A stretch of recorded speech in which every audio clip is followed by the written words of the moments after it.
الحمد لله رب العالمين والصلاة والسلام على رسول الله وعلى آله وصحبه أجمعين أما بعد فقد قال الله تعالى في القرآن الكريم والفرقان المجيد أعوذ بالله من الشيطان الرجيم بسم الله الرحمن الرحيم يرفع الله الذين آمنوا منكم والذين أوتوا العلم درجات صدق الله العظيم. அளவற்ற அருளாளன் நிகரற்ற அன்புடையோன் எல்லாம் வல்ல அல்லாஹ்வின் திருப்பெயரால் ஆரம்பம் செய்கின்றேன். அல்லாஹ்வின் சாந்தியும் சமாதானமும் எம் உயிரிலும் மேலான ஹாத்தமர் ரசூல் முஹம்மது ரசூலுல்லாஹி ஸல்லல்லாஹு அலைஹி வஸல்லம் அவர்கள் மீதும் அவர்களுடைய நேர்வழியை அடியொட்டி பின்பற்றிய அத்துணை நல்லடியார்கள் மீதும் குறிப்பாக நம் அனைவர் மீதும் என்றென்றும் நின்று நிலவட்டுமாக. ஆமீன் ஆமீன் யா ரப்பல் ஆலமீன். ஆரம்பமாக அல்லாஹ்வை பயந்து கொள்ளும்படி எனக்கும் உங்களுக்குமாக வசியத்து செய்தவனாக இந்த உரையை நான் ஆரம்பம் செய்கின்றேன். அருமையான அல்லாஹ்வின் நல்லடியார்களே, சகோதரர்களே, ஆசிரியர்கள் என்பவர்கள் மிகவும் கண்ணியத்திற்கும் மதிப்பிற்கும் மரியாதைக்கும் உரியவர்கள். ஒரு தலை சிறந்த ஆசிரியர் பாடப்புத்தகத்தை மட்டும் கற்றுக் கொடுக்காமல் அதை தாண்டியும் மனிதர்களுக்கு தேவையான அத்துணை அம்சங்களையும் முன்னேற்றத்திற்கு தேவையான அத்துணை விஷயங்களையும் கற்றுக் கொடுக்கக்கூடியவர் தான் ஒரு தலை சிறந்த ஆசிரியர். அவர் மாணவர்களுக்கு நற்குணத்தை சொல்லிக் கொடுப்பார். ஒழுக்க சீலராக மாறுவதற்கான வழிவகையை அவர் ஏற்படுத்தி கொடுப்பார். மாணவர்களுடைய ஆன்மாவை பரிசுத்தம் செய்வதற்குரிய வழிகளை அவர் சொல்லிக் கொடுப்பார். இப்படி பயிற்சி கொடுப்பவர் தான் உண்மையான தலை சிறந்த ஒரு ஆசிரியர். வெறுமனே பாடப்புத்தகத்தை மட்டும் கற்றுக் கொடுப்பவர் அல்ல. இப்படி அனைத்து அம்சங்களையும் கற்றுக் கொடுக்கக்கூடிய ஒரு ஆசிரியர் நாட்டினுடைய, அதாவது தேசத்தினுடைய நாடி துடிப்பு அவர்கள்தான்.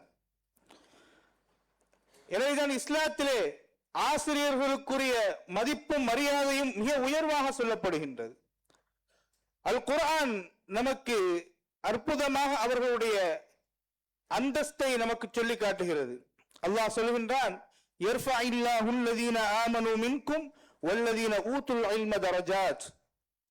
அறிவுடையவர்கள், கல்வியுடையவர்கள், அவர்களுடைய தரத்தை அல்லாஹ் உயர்த்துவதாக இந்த வசனம் நமக்கு சொல்லுகிறது. சூரத்துல் முஜாதிலா 11வது வசனம். கண்மணி நாயகம் முஹம்மது ரசூலுல்லாஹி ஸல்லல்லாஹு அலைஹி வஸல்லம் அவர்கள் ஒரு ஆசிரியராக அனுப்பப்பட்டுள்ளதாக குர்ஆனும் சொல்கிறது. நபிகள் நாயகம் ஸல்லல்லாஹு அலைஹி வஸல்லம் அவர்களும் தன்னை ஒரு ஆசிரியராக அனுப்பப்பட்டுள்ளதாக பிரகடனம் செய்கிறார்கள்.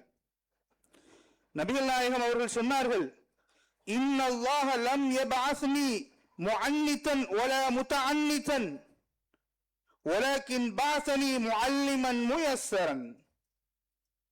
நாயகம் ஸல்லல்லாஹு அலைஹி வஸல்லம் சொன்னார்கள், நிச்சயமாக அல்லாஹ் என்னை மக்களை கஷ்டப்படுத்துவதற்காக, கடினத்தை கொடுப்பதற்காகவோ அல்லது கஷ்டத்தை ஏற்படுத்துவதற்காகவோ அவன் என்னை அனுப்பவில்லை.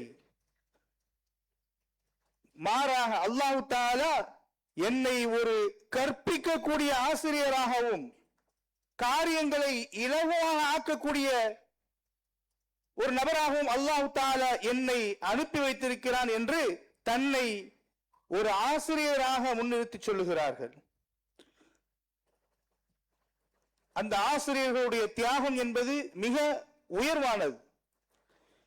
ஒவ்வொருவருடைய வாழ்க்கைக்கு முன்னேற்றத்திற்கும் ஒரு ஆசிரியர் நிச்சயமாக இருப்பார். அந்த ஆசிரியர் நமக்கு பாடம் மட்டும் சொல்லிக் கொடுத்தவர் அல்ல, நமக்கு வாழ்வதற்கு வழிகாட்டியவர், முன்னேறுவதற்கு ஒரு ஏணியாக இருந்து அவர் நம்மை உயர்த்தி விட்டவர். ஆனால் நம்மில் பல பேர் அந்த ஆசிரியர்களை நாம் எப்பொழுது அவருடைய அருமை புரிகிறது என்றால் ஒருவர் வெற்றி அடைந்ததற்கு பிறகுதான் ஆசிரியருடைய அருமையை புரிகிறது. ஒருவர் பெரியவராக ஆகி ஒரு துறையில் வல்லுநராக மாறிய பிறகுதான் ஆசிரியர்களுடைய அந்தஸ்து அவருக்கு உணரப்படுகிறது. எனவே ஆசிரியர்கள் அவர்கள் எப்பொழுதும் உயர்வாக மதிக்கப்படக்கூடியவர்கள், எப்பொழுதும் கண்ணியமாக பார்க்கப்படக்கூடியவர்கள். மாணவர்கள் ஆசிரியரை அவர்கள் கற்கும் காலம் முதற்கொண்டே அவர்கள் எப்பொழுதும் அவர்களை மதிக்க வேண்டும். இமாம் அபு ஹனீஃபா ரஹ்மத்துல்லாஹி அலைஹி அவர்கள் ஒரு ஆசிரியர் தன்னுடைய ஆசிரியருடைய வீட்டின் பக்கம் காலை நீட்டி கூட இருக்க மாட்டார்கள் என்று நாம் படிக்கின்றோம். ஹஜ்ரத் அலி ரலியல்லாஹு தஆலா அன்ஹு அவர்கள் எனக்கு நான் தெரியாத ஒரு விஷயத்தை எனக்கு கற்றுக் கொடுத்தவருக்கு நான் அடிமையாகிவிட்டேன் என்று சொல்லக்கூடிய அளவிற்கு ஆசிரியர்கள் மதிக்கப்பட வேண்டியவர்கள் என்பதை இந்த பெரியார்கள் நமக்கு சொல்லி காட்டுகிறார்கள். அருமையானவர்களே, பெற்றோர்கள் அவர்களுக்குரிய கடமை என்ன தெரியுமா?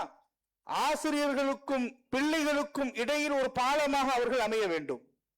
எல்லா விதமான முழு ஒத்துழைப்பையும் தன்னுடைய குழந்தையுடைய கல்வி விஷயத்தில் சுதந்திரத்தை வழங்க வேண்டும். ஆசிரியர்களுக்கு சிறு தவறு செய்துவிட்டால் அதை கண்டித்தால் உடனே இந்த பெற்றோர்கள் ஆசிரியர் கண்டிக்கக்கூடிய நிலை இன்று மாறி இருக்கிறது.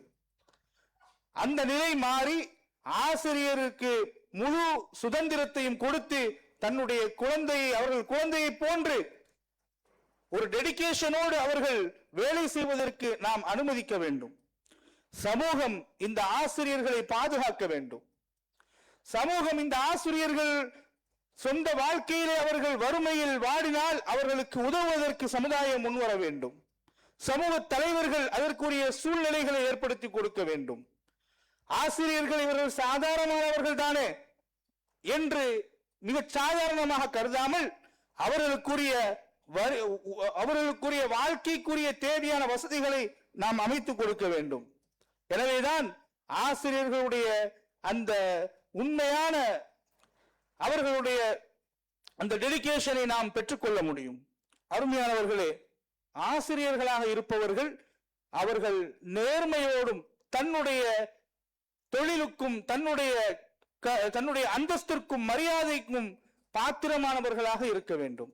ஆசிரியர்கள் தங்களுடைய கண்ணியங்களை பாதுகாத்துக் கொள்ள வேண்டும். இப்படி ஒவ்வொரு சமுதாயத்தினுடைய ஒவ்வொரு பகுதியினர்களும் கூட்டு முயற்சியாக செயல்பட்டால்தான் அந்த ஆசிரியர்களிடமிருந்து நாம் பெற வேண்டியதை நாம் பெற முடியும். இந்த சமுதாயத்தினுடைய நாடி துடிப்பாக அவர்கள் ஆகுவார்கள். எனவே ஒரு உம்மத்தினுடைய எதிர்காலம் அந்த ஆசிரியர்களுடைய கைகளில் இருக்கிறது. காரணம், அந்த ஆசிரியர்கள் நாளைய தலைமுறையினரை, நாளைய தலைவர்களை உருவாக்கக்கூடிய, வடிவமைக்கக்கூடிய மிக முக்கியமான பங்கை வகிக்கிறார்கள் இந்த உலகத்திலே. எனவே இந்த தேசத்தினுடைய நாடித்துடிப்பு இந்த ஆசிரியர்கள் சிறந்த ஒழுக்க சீலர்களையும் தலைவர்களையும் உருவாக்கக்கூடிய சிற்பிகள் அந்த ஆசிரியர்கள். எனவே அவர்களை நாம் மதிப்பது என்பது, ஆசிரியர்களை மதிப்பது அறிவை மதிப்பது என்பதற்கு சமமாகும். வல்ல ரஹ்மான் ஆசிரியர்களுடைய அந்த அர்ப்பணிப்பை, அறப்பணியை புரிந்து கொள்ளக்கூடிய ஒரு வகையிலே இந்த சமுதாயத்தை உயர்த்துவானாக என்று துஆவோடு இந்த உரையை நான் நிறைவு செய்கின்றேன்.